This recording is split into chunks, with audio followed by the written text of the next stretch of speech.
Autoradio CHU, l'émission sur l'actualité automobile, les essais réalisés par nos spécialistes, les reportages sur les salons. Bonjour à toutes et à tous, bienvenue sur votre émission sur l'automobile. Alors toujours avec le magazine Automobile, nous allons parler du mondial de l'auto à Paris. Alors je ne sais pas si dans la région Aquitaine, il y a beaucoup de gens qui ont eu le plaisir d'aller visiter ce salon. Alors, bonjour Laurence. Bonjour Pierre. Voilà, donc toi tu as tenu un stand directement pendant tout le mondial. Exactement. Donc ça, tu vas avoir vu un peu le nombre à peu près le pourcentage de gens qui sont venus et comment se comportaient les gens, ce que tu as remarqué sur le salon. Moi j'ai trouvé que ce salon nouvelle version était très bien organisé. Oui. J'ai bien aimé le mélange, déjà le retour au fait qu'il y ait salon auto et moto. Ça, c'était très bien. Qu'il y ait un pavillon dédié à la technologie, à tout ce qui est mobilité, start-up et tout ça. J'ai trouvé ça très, très bien. Par contre, les constructeurs pour moi, sont complètement à côté de la plaque sur ce qu'attendent les Français dans une voiture. Voilà. Donc, ton ressenti, toi, pour tous ces jours, ces 11 jours de public passés sur le mondial? Alors moi, mon ressenti, je trouve très bien effectivement que le mondial de l'auto et de la moto soient ensemble. En revanche, je suis persuadée que c'est pour avoir vu tous ces gens passer devant notre stand, que les gens qui sont fans de voiture n'en ont presque rien à faire de la moto, et ceux qui sont fans de moto, ils s'en fichent complètement de la voiture. Ah ouais. Ça, c'est mon ressenti perso. Ce qui m'a frappé, c'est parce que je l'avais fait également il y a 4 ans, c'est d'avoir vu beaucoup plus de femmes, d'avoir vu beaucoup de jeunes, et des jeunes femmes venant sur notre stand en nous posant des questions. Alors la particularité de mon stand, c'était que je partageais avec une association qui s'appelle Toutes en moto, qui est une association de femmes mais aussi d'hommes en moto. Et on avait de très jeunes femmes, des jeunes filles qui venaient pour nous demander comment passer le permis moto. Donc ça m'a beaucoup plu, cette curiosité des jeunes, alors qu'on dit que les jeunes ne s'intéressent plus à l'automobile et à la moto. Ah non, mais ça, ceux qui disent que les jeunes ne s'intéressent plus, que ce soit hommes ou femmes, à l'auto et à la moto, c'est totalement faux. Moi, je le vois moi, j'ai des ados encore, à charge et à la maison. Je vois qu'ils s'intéressent à la voiture, à la moto. C'est des débats houleux parce que tu me connais. Moi, j'aime bien la contradiction. Donc, mais c'est sympa, quoi. Même avec les copains de mon fils qui a 21 ans, on y va, c'est parti. On parle bagnole, on est d'accord, on n'est pas d'accord. On se tire des bourres ensemble. Enfin, voilà, quoi. On va sur les circuits, et les jeunes sont très, très intéressés. Moi, ce qui m'a gêné dans le mondial de l'automobile, c'est vers où les constructeurs nous amènent. Donc, voilà, quoi. Tu veux parler du monde aseptisé, de l'électrique, etc. Non, l'électrique, c'est très bien, puisque j'en possède une moi-même. Le seul souci, d'ailleurs, j'ai Engie qui veut faire une émission avec moi, je les attends de pied ferme. Et moi, ce qui me gêne, c'est la conduite autonome, c'est ces voitures qui sont hors de prix, qui roulent à des vitesses complètement démentes alors que ça ne sert plus à rien. Voilà, quoi. Moi, j'étais faire un essai chez un constructeur l'autre jour, et il y avait le directeur, j'ai commencé à brancher tout le monde là-dessus. Et le patron de cette marque nous a dit qu'ils sont en train de réfléchir sur l'automobile dans 4 ans, quoi. Parce que des pneus en W sur des voitures, maintenant, ça sert strictement à rien, à part celles que tu as eu le bonheur d'essayer. Mais ça, c'est des voitures un peu en marge de la société. C'est des voitures, il en faudra toujours de ces voitures-là. Il y aura toujours de la clientèle.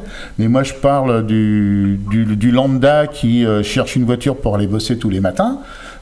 Ça commence à poser problème, quoi. Je sais pas ce que tu en penses, hein. Ben, je pense que ce genre de voiture, on en a besoin aussi, parce que c'est la technologie qui va être déployée sur ces voitures-là, qui vont permettre à nous, en bas de l'échelle, de profiter de la technologie pour la sécurité, pour tout ça. Donc je pense que c'est quand même aussi important. C'est comme lorsqu'on reproche au Formule 1, les courses de Formule 1, en même temps, on a besoin de ce genre de courses, justement, pour pouvoir développer la technologie pour nous usagers au quotidien. Oui, tout à fait, mais ouais, c'est à la F1, je suis d'accord. Les supercars, après, ça restera des voitures de prestige, de rêve, c'est le bijou, comme on a dit, là, qui est la bague au doigt, là, qui vaut, voilà, ça, je suis entièrement d'accord. Mais ils vont nous imposer des choses comme la conduite autonome, qui est une véritable catastrophe, comme des voitures qui sortent des voitures électriques mais hyper puissantes alors que ça sert plus à rien. Ce qu'on cherche, c'est de l'autonomie avant tout. Et bon, déjà maintenant pour recharger une voiture électrique, hors autoroute, c'est un véritable problème. Moi, je suis à pas loin de Bordeaux. Si je veux aller dans l'île d'Oléron, je recharge ma bagnole où, quoi. Donc on en est là, quoi. Donc ils nous amènent sur des choses qui, moi, je pense qu'ils sont au bout du bout, qu'ils n'ont plus aucune idée et ils sautent tous sur la conduite autonome pour noyer le bébé avec l'eau du bain, quoi. Donc je pense qu'ils en sont là. Pour revenir au problème électrique, je pense que nous en France, on est en retard parce qu'en revanche, dans des pays, je pense à la Suède, etc., ils sont tout à fait dans leur temps. Les gens roulent en électrique. Le parc automobile électrique est très très important. Je crois que c'est de l'ordre de 80%, quelque chose comme ça. Donc eux, ils n'ont pas de problème. Ce sont des petits pays, des petites surfaces, et ils n'ont aucun problème pour rouler l'électricité au quotidien, de la petite voiture jusqu'à la grosse. Donc c'est nous qui ne sommes pas adaptés. Notre pays n'est pas adapté. Nos mentalités ne sont pas encore adaptées à ça. Ça, je suis entièrement d'accord avec toi. Hein. Mais je veux dire, une voiture, des voitures avec, comment dirais-je, de l'électrique, que de l'électrique. Ok, moi je te dis, moi j'en ai une, j'en suis entièrement satisfait et je suis pas prêt de la changer parce que je roule vraiment pour pas cher et avec une voiture qui marche magnifiquement bien. Mais si je viens sur Bordeaux, je suis coincé, quoi. Si je rentre pas au centre-ville pour me recharger ma bagnole, je suis coincé, quoi. Donc c'est un truc de fou, quoi. C'est les décideurs dans notre pays sont complètement à côté de la plaque au point de vue mobilité automobile. Ils veulent punir tous les gens qui roulent au gasoil, alors que nous, c'est le gasoil dans nos régions est pratiquement indissociable avec le travail. Voilà, quoi. Et j'ai pas trouvé au mondial de solution pour les gens qui sont smicards ou un SMIC et demi. Qui est quand même la majeure partie du peuple en France, j'ai pas trouvé de solution économiquement viable pour ces gens-là. Déjà la prime au changement de véhicule, il faut être non imposable maintenant, donc je vois pas comment quelqu'un qui est non imposable va mettre 30 000 € dans une bagnole, ça je vois pas. Tu vois, le truc, c'est, moi je m'attendais à autre chose, quoi, un réveil des constructeurs. Alors les concept cars qui nous ont proposés étaient complètement démentiels, à part celui de Peugeot qui commercialiseront jamais, qui est magnifique, mais voilà, quoi, enfin, je sais pas ton avis là-dessus, mais... Alors, mon avis, c'est un peu particulier parce que je dois avouer qu'en étant bloqué sur le salon, sur notre stand, j'ai pas pu profiter complètement des stands, de toute la technologie qui était proposée aux constructeurs, donc je me sens un petit peu en retrait pour te répondre. Ouais. Non, mais voilà, quoi. C'est un débat d'idées que je fais là. Hein. C'est pas trop. Moi, ce salon, de par les constructeurs, m'a énormément déçu, quoi. Énormément déçu.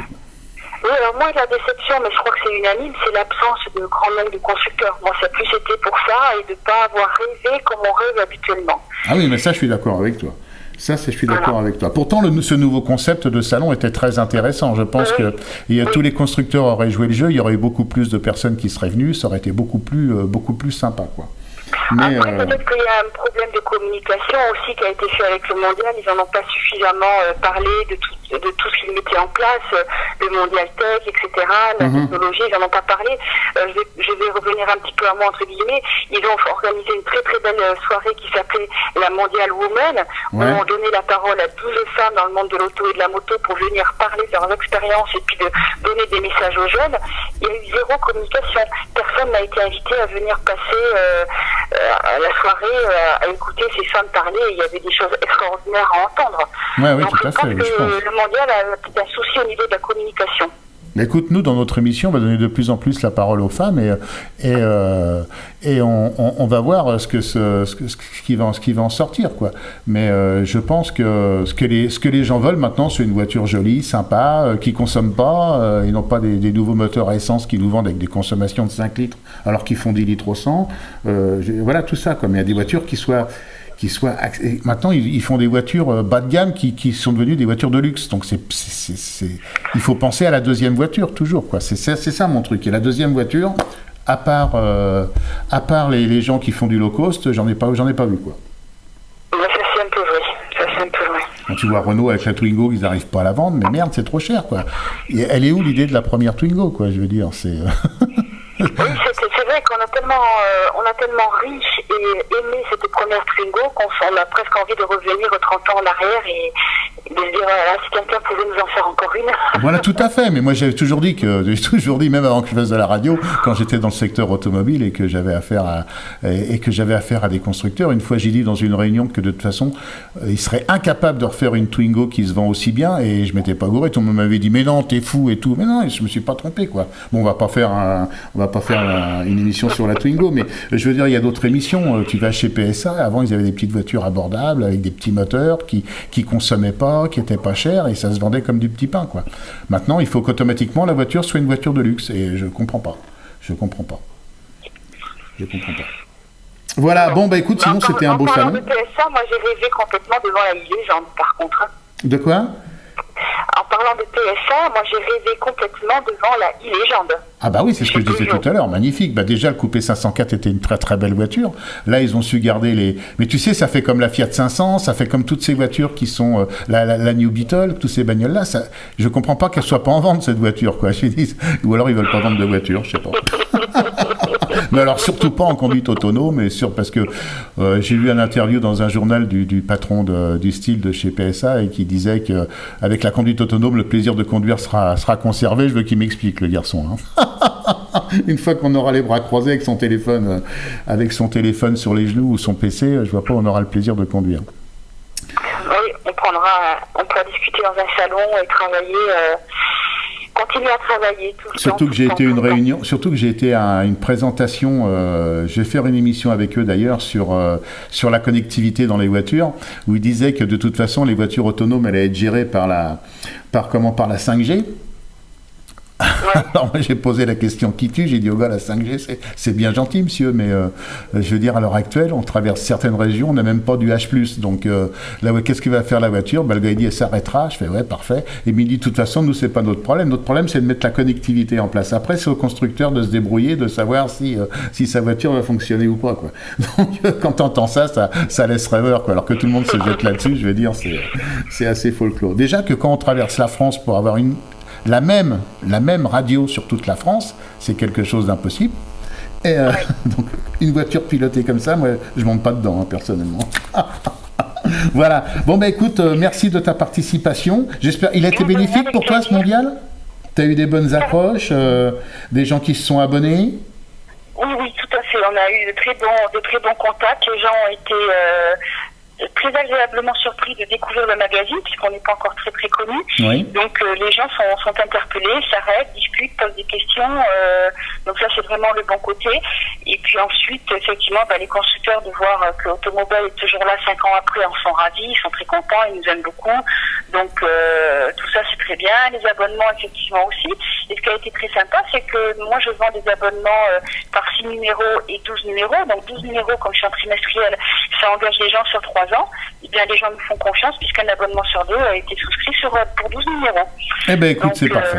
C'est parfait. Donc je vous rappelle, Automobile dans tous les kiosques. Voilà. Bon merci Laurence.